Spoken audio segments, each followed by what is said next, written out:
오늘은 선교 존재, 그리스도인이라는 제목으로 함께 말씀을 나누겠습니다.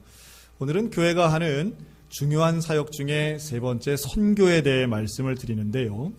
작년에도 한번 말씀드렸고 올해 2월 달에 선교 주일날 우리 교회가 하고 있는 선교의 세 가지 차원, 해외 선교, 국내 선교, 세대 선교에 대해서 말씀을 드렸죠.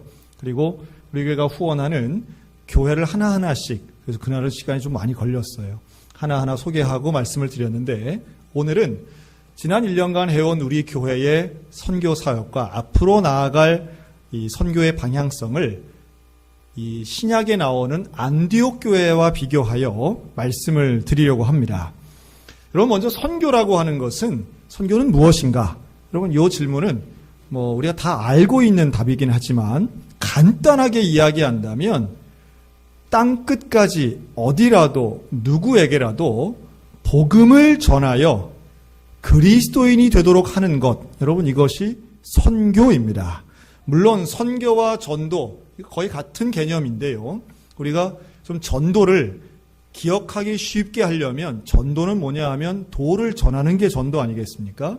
근데 우리가 전하는 도는 물론 성경의 도고 하나님의 말씀이고 하나님의 구원의 복음인데, 외우기 쉽게 하려면 전도는 그리스도를 전하는 게 전도인 줄로 믿습니다. 근데 이 선교는 왜 해야 되나? 왜 그렇게 선교가 중요한가? 모든 교회가 선교를 하고 또 선교적 교회라고 해서 21세기의 교회는 선교를 최우선으로 여기는 경우들이 참 많습니다. 여기에는 두 가지 이유가 있다고 봐요. 한번 따라할까요? 명령과 사명 때문에 전도해야 합니다. 네, 조금 단어가 무섭죠? 명령, 사명. 누구의 명령일까요? 우리 하나님의 명령입니다. 누구의 사명일까요? 저와 여러분의 사명되는 줄로 믿습니다. 자, 성경 말씀 한번 보겠습니다. 마가복음 16장 15절 같이 읽겠습니다. 너희는, 시작, 너희는 온 천하에 다니며 만민에게 복음을 전파하라. 아멘. 우리 모두에게 주시는 하나님 말씀인 줄로 믿습니다. 온 천하에 다니래요. 가는 그곳에 만민에게, 누구에게나 복음 전파라는 것은 주님의 명령입니다. 디모데후서 4장 2절도 비슷합니다. 시작, 너는, 시작, 너는 말씀을 전파하라. 때를 얻든지 못 얻든지 항상 힘쓰라. 아멘. 말씀 전파는 우리가 때가 있든 없든, 여유가 있건 혹은 내가 일상이 바쁘건 상관없이 우리에게 주신 항상 힘써야 되는 명령이라고 하는 거죠. 왜 그렇습니까? 디모데전서 2장 4절은 또 이렇게 말씀해요. 자, 시작. 하나님은 모든 사람이 구원을 받으며 진리를 아는 데에 이르기를 원하시느니라. 아멘. 하나님이 원하시기 때문입니다. 하나님은 모든 사람이 구원받기를 원하시는 줄로 믿습니다. 하나님은 모든 사람이 예수 그리스도라고 하는 진리를 아는 데에 이르기를 원하고 계세요.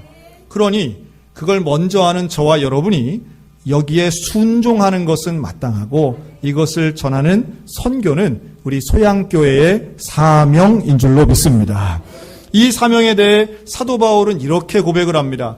헬라인이나 야만인이나 지혜 있는 자나 어리석은 자에게 다 내가 빚진 자다.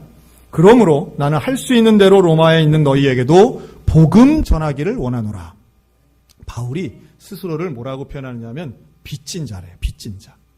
여러분, 빚진 자는 뭘 갚아야 돼요? 빚을 갚아야 되는 거예요.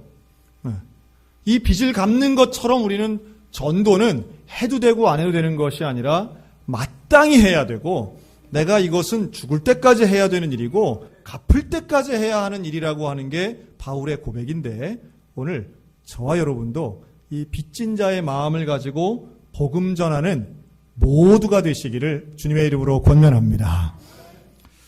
자, 이제 오늘 읽은 사도행전에 보면 이러한 복음의 사역을 아주 모델적으로 한 교회, 바로 안디옥 교회가 나옵니다. 이 안디옥 교회는 선교하는 교회의 모델이라고 할 수 있는데요.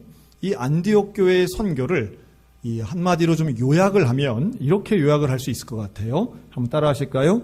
교회를 세우는 선교, 사람을 보내는 선교, 함께 협력하는 선교. 이게 이제 안디옥 교회의 선교를 제 나름대로 한번 정리를 해본 거예요. 안디옥 교회가 어떻게 선교를 했는가, 이 사명과 명령을 어떻게 수행했는가라고 하는 것인데, 먼저 안디옥 교회는 교회를 세우는 교회였다는 거죠. 여러분, 교회를 누가 세우는가? 물론 하나님이 세우시지만 교회가 교회 되도록 사용되는 건 또 다른 교회였다라고 하는 겁니다.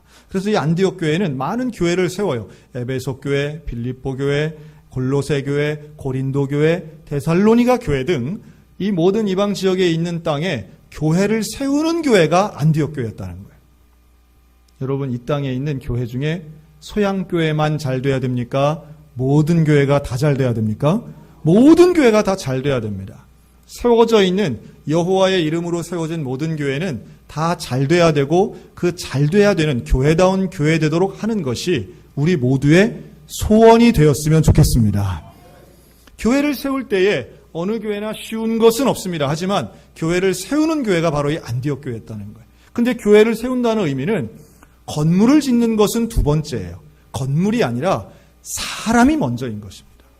그래서 안디옥 교회는 교회를 세울 때 반드시 했던 것 중에 하나는 사람을 보내는 일이었어요. 이 안디옥 교회가 세워진 것도 그런 겁니다. 사도들이 가서 복음을 전했어요. 안디옥 지역에 복음을 전하니까 예수 믿는 사람들이 생기는 거예요.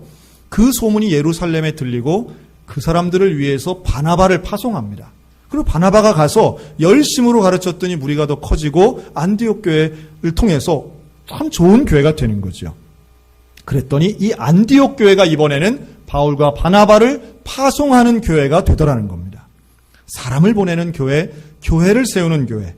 그리고 이 놀라운 것은 오늘 읽은 사도행전 11장 26절에 한번 따라할까요? 안디옥에서 비로소 그리스도인이라 일컬음을 받게 되었더라. 아멘. 여러분, 그리스도인은 무엇인가요? 그리스도인은 당연히 그리스도를 믿는 사람을 그리스도인이라고 합니다. 그런데 이 그리스도인이라고 하는 호칭이 안디옥 교회 교인들이 우리를 그리스도인이라고 불러줘 이래서 부른 게 아닌 거예요. 자, 제가 예를 하나 들어보겠습니다. 만약에 여러분들이 이웃에 사는데 이름을 모르는 분이 있다고 생각해 보세요. 그런데 우리 가족하고 얘기하는 중에 그 이웃집 사람에 대해서 설명을 해야 돼. 여러분, 그럴 때 뭐라고 하겠어요? 왜 그분 있잖아요. 그분 매일 아침마다 그 예쁜 개 끌고 다니시는 분 있죠. 이런 설명도 가능할 거고요. 왜 그분 있잖아요. 아주 밤늦게 퇴근해가지고 아침에 일찍 출근하시고, 왜 그분 있잖아요. 얼굴 항상 피곤해 보이시는 분. 왜 그분 있잖아요. 열심히 언제나 봐도 항상 밝게 웃고 언제나 누구를 봐도 항상 인사 잘하는 왜 그분 있잖아요. 그러면 그래, 그분, 그 친절한 분, 그 피곤한 분, 그래, 반려견을 사랑하는 그분, 이렇게 규정할 수 있을 겁니다. 뭘 가지고 규정하느냐 하면 그 사람의 평소 생활을 가지고 규정한다는 거예요. 왜 안디옥에 있는 사람들은 안디옥 교회 교인들을 향해 그리스도인이라고 말했을까요? 이들은 누구를 만나든지 그리스도에 대해서 말한 줄로 믿습니다. 어디를 가든지 그리스도에 대해서 전했던 거예요. 이들의 또 하나의 별명인 거예요. 본인의 이름이 있지만 다른 사람들은 그 이름이 아니라 그리스도인이라고 불렀던 것은 이 사람은 누가 뭐래도 그리스도에 대해서 말하고 그리스도처럼 살고 그리스도를 전파하는 그 사명에 충실했음을 저 호칭은 우리에게 증명하고 있습니다. 사랑하는 성도 여러분, 우리가 사는 지역, 가정, 또 직장에서 그리스도인이라 불리어지는 저와 여러분들 되시기를 주님의 이름으로 축복합니다. 우리가 제일 듣지 말아야 될 말은 이런 거예요. 저 사람은 교회 다닌다면서 왜 저래? 이런 말이죠. 우리가 정말 듣고 싶은 말은 바로 이겁니다. 저 사람 보면 진짜 기독교인 같아. 여러분, 우리 교회에 그런 분들이 계시면 우리 소양교회는 진짜 교회가 될 줄로 믿습니다. 교회는 건물을 아무리 화려하냐 크냐 이거 가지고 사람들은 절대로 칭찬하거나 좋게 말하지 않아요. 그곳에 있는 한 사람 한 사람들이 과연 그리스도인다운가를 보는 거죠. 물론 교회 밖에 있는 사람들의 평가가 다 옳다는 것은 아닙니다. 하지만 최소한 안디옥 교인들은 그리스도인이라고 일컬음을 받았다는 면에서 오늘 우리들이 가져야 할 중요한 결단과 교훈이 있다는 말씀이고, 이들이 그리스도인이라고 칭함받았던 제일 중요한 지점은 바로 선교하는 교회였다라고 하는 거예요. 그래서 저는 우리 소양교회를 한번 이 안디옥 교회와 이렇게 비교해서 우리 소양교회 선교는 어떻게 해야 되는가 한 문장으로 한번 정리를 해봤습니다. 한번 따라해 보실까요? 교회를 세우고 사람을 보내며 협력하는 선교. 이게 앞으로 우리 교회가 지금까지 해왔고 앞으로도 할 우리 소양성결 교회의 선교 사역입니다. 교회를 세우고 사람을 보내고 협력하는 선교입니다. 참 감사하게도 우리 교회에 최근에 이런 일들이 있었습니다. 교회를 세우는 일을 하나님이 우리 교회에 또 한 번 허락해 주셨어요. 지난 1월 22일 우리 교회에서는 사역하시던 김선영 목사님 네 분이 선한 목자 교회를 개척할 때에 우리 교회는 1차로 9명, 2차로 6명이 파송되어서 선한 목자 교회가 새롭게 시작됐습니다. 없던 교회 하나가 세워진 거죠. 그리고 이분들이 또한 전도하고 열심을 내고 헌신을 해서 창립 예배 드린 지 한 달 만에 자립교회가 됐습니다. 참 감사한 일이고 참 놀라운 일입니다. 목사님의 열정과 헌신, 그리고 성도들, 파송받은 성도들의 헌신의 결과라고도 보여지지만 무엇보다도 교회 세우는 일이 하나님이 원하시는 일이었는 줄로 믿습니다. 여기에 대해 우리가 관심 갖고 지금도 많은 분들 기도하고 후원하고 있습니다. 그리고 또 하나의 교회가 있죠. 바로 평안성결교회입니다.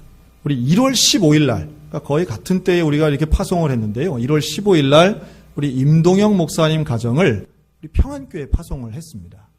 평안교회와 선한목자교회가 상황이 많이 달랐어요. 선한목자교회는 건물은 없는데 사람들이 가서 파송된 교회라면 이 평안교회는 역사가 56년이나 된 교회예요.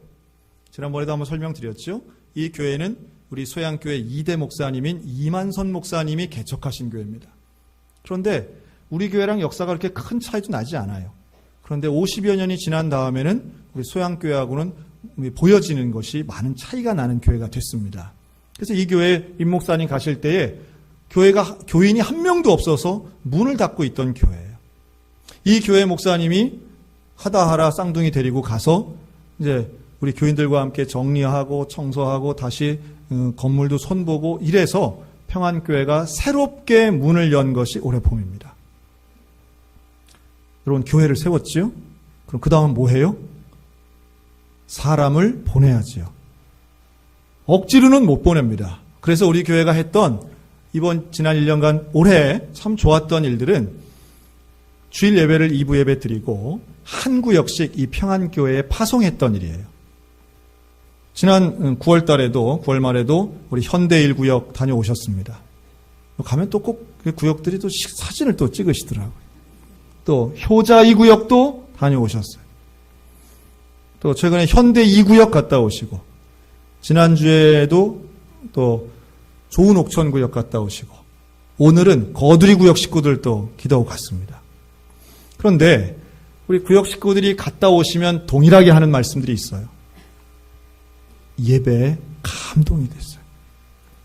예배를 드릴 때에 하나님이 부어주시는 은혜를 경험하고 감동을 경험하고 평안교회가 정말로 하나님의 든든한 교회로 세워지게 해달라고 얼마나들 간절히 기도하시는지 몰라요. 물론 우리가 한 주씩 갔다 오는 겁니다. 그래서 제가 지난 구역 방학 기간에 우리 임도영 목사님하고 이제 상반기를 이렇게 정리를 하면서 함께 식사하면서 그런 얘기를 했어요. 올해는 첫 해기 때문에 제일 쉬울 수 있습니다. 그런데 여러분, 요즘에 개척을 하면 교회가 성장해요? 아니면 그대로 있는 게 더 많아요? 요즘은 개척을 하고 이 사람이 모여드는 교회는 거의 없다고 보시면 됩니다. 거의 없습니다. 뭐 옛날이 쉬웠다는 얘기는 절대 아니지만 그러나 지금은 시대가 더 많이 어려워진 것만큼 분명합니다. 그래서 내년, 후년 혹은 4년 차, 5년 차 가면 훨씬 더 어려워질 수도 있다는 말씀을 제가 불편하지만 드렸어요. 왜냐하면 그게 우리 현실이니까. 하지만 그렇지 않기 위해서는 소양교회와 평안교회, 이 파트너십과 함께 협력하는 것이 끊어지지 않아야 되고 무엇보다도 사람을 보내는 교회가 돼야 된다 하는 생각을 저는 가지고 있습니다. 사람이 있으면 돈도 생기지만 돈만 있다고 해서 사람은 오지 않습니다.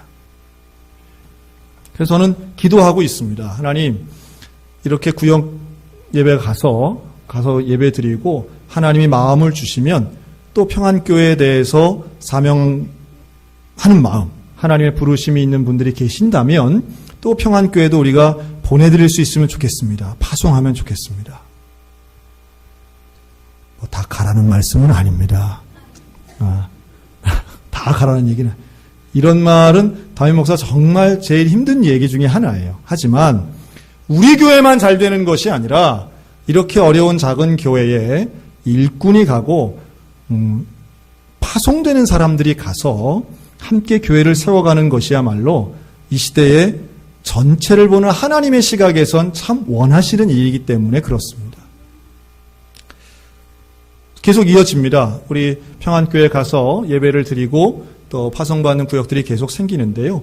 하여튼 기도해 주시고 그러한 하나님의 역사를 눈으로 볼 수 있는 우리 선교하는 소양교회가 되었으면 좋겠습니다. 물론 여기 외에도 하천 평강 이광원 목사님, 춘천교회 강문구 목사님, 안디옥교회 김화름 목사님, 세상을 비추는 교회 남기철 목사님, 금산교회 조경수 목사님, 한사랑교회 유성진 목사님, 제주가나안교회 김경철 목사님, 목포제자들교회 이윤복 목사님, 파주하늘가정교회 홍준수 목사님, 인천예수로교회 김태호 목사님, 여러 교회를 우리가 지금 후원하고 있습니다. 참 힘든 가운데에서도 작은 교회라고 하는 큰 교회는 다 괜찮고 작은 교회는 다 힘드냐 그렇게 구도적으로 보기는 않지만 이 땅에 있는 모든 교회가 특별히 우리 교회에 연결되어 있는 교회들이 하나님 주신 사명을 잘 감당할 수 있도록 여러분 기도해 주시고 후원해 주시고 또 함께 동참해 주셨으면 좋겠습니다. 이렇게 우리 교회가 교회를 세우는 교회, 또 사람을 보내는 교회, 그리고 세 번째 협력하는 교회를 통해 선교하기를 원하지요.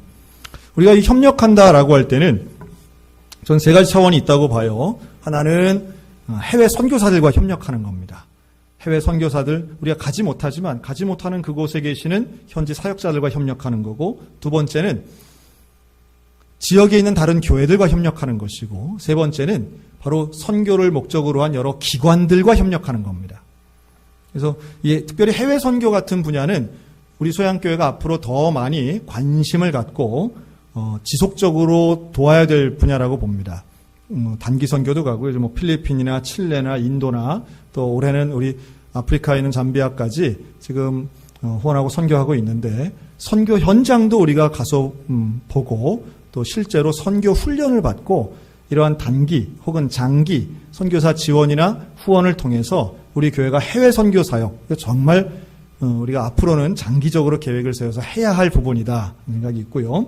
그런데 일단 우리 교회가 있는 위치가 중요하다고 저는 봐요. 우리 교회는 강원도 춘천시에 있지 않습니까? 우리가 강원도에 있는 여러 교회들 중에 정말로 협력해야 될 중요한 교회는 저는 군부대 교회가 아닌가 생각이 듭니다. 우리가 이미 군부대 교회를 건축한 경험도 있지만 우리 백포병대대에 있는 횃불교회, 우리가 지난 봄에 이 교회를 방문을 했습니다.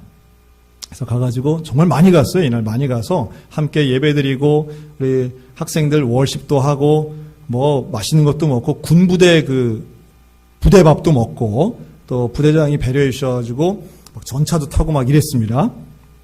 그런데 이 교회에 심우하시는 분이 군정 목사님이 아니라 전광선 목사님이라고 하는 이 일반인, 민간인 목회자가 여기서 사역을 하세요. 서울에서부터 여기까지 오시죠. 매주마다. 근데 그렇게 하는 그 사명의 이면엔 뭐가 있느냐 하면 대한민국의 20대들, 20대의 복음화율이 지금 4% 정도밖에 안 됩니다. 얼마나 심각한지 몰라요. 이게 10년 전, 15년 전에 청소년들 복음화율이 뭐 5%, 6%다 이랬었는데 이게 10년 지나니까 그대로 20대들의 복음화율이 4%밖에 안 되는 거예요. 지금 대학가에 가면 이 예수 믿는 사람들 무슨 선교단체가 거의 눈에 보이질 않아요. 그런데 놀라운 이야기는 이 4%의 청년들밖에 안 되는 복음화율의 20대가 군대를 가면 얘기가 달라집니다. 6주간 훈련소에서 이 훈련 받으면서 복음화율이 얼마가 되느냐? 50%가 됩니다. 50%. 6주 동안. 우리 잘 아시잖아요? 뭐 하나 보고 교회 가요? 초코파이. 이야, 그 놀라운 능력의 과자. 그래가지고 가가지고 거기 6주간 있으면서 세례도 받아요. 놀랍게도. 그리고 뭐 처음 오면서도 실로함을 따라 부르고 아주 먼 옛날 막 부르면서 찬송을 한단 말이에요. 여러분 생각해 보세요. 지금 대한민국 20대가 초코파이 준다고 교회 오겠습니까?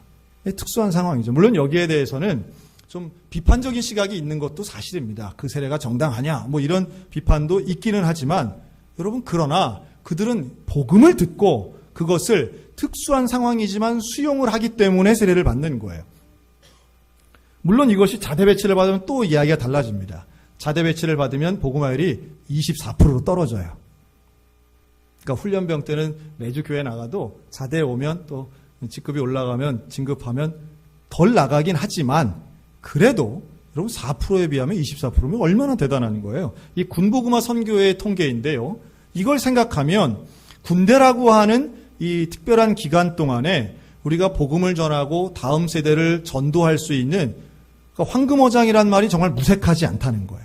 그런데 이 일에는 많은 재정이 들어가고 많은 분들의 헌신이 필요한데 우리는 화천, 인제, 양구, 뭐 춘천에도 많은 부대가 있지만 이런 분들하고 협력해서 이 일들을 정말 감당하는 것 우리의 중요한 사명이라고 믿습니다. 또 우리 교회 많은 군 출신 분들도 있고 현역 군인들도 계시는데 그래서 우리 전광순 목사님하고도 올해 우리 선교위원장님, 장로님이랑 방문해서 저희가 올해 이제 뭐 답사까지 하면 3번 이상 방문했는데요.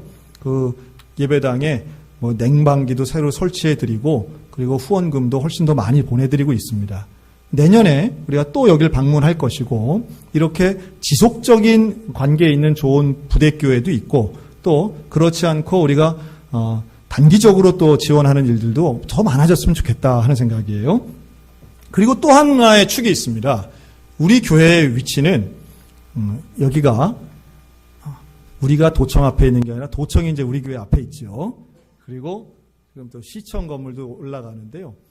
평일날 우리 교회 앞을 제일 많이 지나다니는 분은 두 부류라고 생각이 들어요. 하나는 공무원이고 하나는 직장인들입니다. 근데 우리 교회에서 올 초부터 다시 이제 시작이 됐는데 직장 기독인의 모임들이 계속해서 이어지고 있습니다. 매달 하는 데도 있고요. 격주로 예배 드리는 데도 있습니다. 우리 오시는 분들이 도청 기독인회, 시청 기독인회, 강원일보, 한림대, 강원대, 또 엔투어 여행사 이렇게들 오셔가지고 소규모로 모이기도 하고 연합부로 모이기도 합니다. 바로 지난주에 찍은 사진이에요. 지난주에 우리 여전도 연합회에서 식사를 준비해서 이 연합 예배를 도왔습니다. 봄에도 했고 가을에도 했고요. 이분들이 출근하면서 우리 교회 와서 기도하고 출근하세요. 오늘날 직장 안에서 기독교인으로 사는 것이 얼마나 어려운지 아마 잘 아실 거예요. 직장 선교, 이거는 직장 선교 하려고 마음 먹고 실제 하면 불이익도 받을지 모른다는 그런 분위기가 가득하다고 하더라고요. 그런데 이분들은 그 어려운 가운데에서도 기독인의 모습으로 그 가운데에서 헌신하고 내가 손해를 보더라도 복음의 사명, 그 명령에 난 순종하겠습니다 하는 분들이 모인 거예요. 얼마나 비장한지 몰라요. 그 짧은 점심시간에 와가지고 예배드리고 기도하고 그리고 밥까지 먹고 올라가야 되잖아요. 업무에 또 방해를 주면 안 되잖아요. 참 열심히 있는 분들이 많구나. 여러분 이분들 잘해드린다고 우리 교회 오겠어요? 안 오겠어요? 주일날? 안 오는 분들이에요. 이분들은 다 섬기는 교회 기둥 같은 분들이에요. 우리 교회 교인 수를 늘리려는 것이 아니라 함께 직장 속에서 복음의 열매를 맺게 하고 함께 협력하여 이 춘천이 거룩한 도시가 되게 하고 우리에게 주신 사명을 혼자가 아니라 함께 하고 싶은 마음으로 이 기독 직장인회를 후원하고 협력하고 있는 줄로 믿습니다. 우리에게 주신 참 중요한 사명이라고 저는 믿습니다. 근데 그러다 보면 아마도 앞으로는 더 많은 분들이 이분들 기도를 그렇게 하세요. 우리 직장에도 참 예수 믿는 사람들이 많은데 숨어 있다는 거예요. 숨어 있어. 숨어 있는 이유야 다양하겠지만 그러나 믿음을 가지고 신앙을 가지고 내가 어디에 있든지 그곳에서 선교의 사명을 할 수 있도록 우리가 협력하는 일. 여러분 여기에 위해서 기도 많이 해주시기 바랍니다. 그리고 이제 지역 기관 후원 사업이 있습니다. 이런 대표적인 선교하는 기관들이죠. CBS 기독교 방송. 올해 우리 교회가 하여튼 참 양해해 주셔서 감사합니다. 우리 교회 당회가 이렇게 수용을 해 주셔서 우리 교회가 유일하게 빚을 냈는데 그 빚낸 건 다름 아닌 이 CBS 강원 기독교 방송 청사 건설을 위해서 우리 교회가 그 빚을 냈어요. 그 1억 원 빚을 내서 헌금을 했습니다. 빚까지 내냐라고 생각할지 모르겠지만, 어쨌든 우리 교회에 참 귀한 분량이라고 생각이 들고, 앞으로 이제 이 사옥이 완공이 되면 또 CBS가 강원도 복음화에 크게 쓰임받으리라고 믿고 있습니다. 헌금해 주신 것도 참 감사드리고요. 또 춘천 기독교 연합회도 있더라고요. 또 춘천 목회자 연합회도 있더라고요. 또 우리가 춘천 호스피스 같은 이런 기관들을 돕는 거 우리가 계속 해왔고 앞으로도 할 겁니다.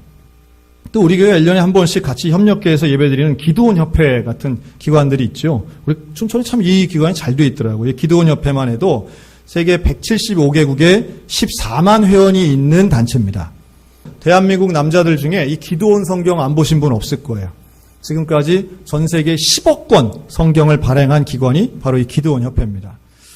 대한민국에서는 한국어 성경으로는 4,300만 권 지금까지 인쇄돼서 나누었다고 하니까 성경을 무료로 만들고 배포하는 이 귀한 일인 것이지요.